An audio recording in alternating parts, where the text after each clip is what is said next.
సాక్షిగా కొనసాగమని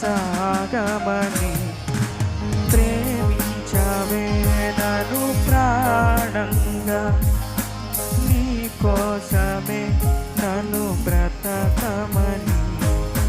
దారులలో ఎడారులలో సెలయేరులై ప్రవహించుమయా,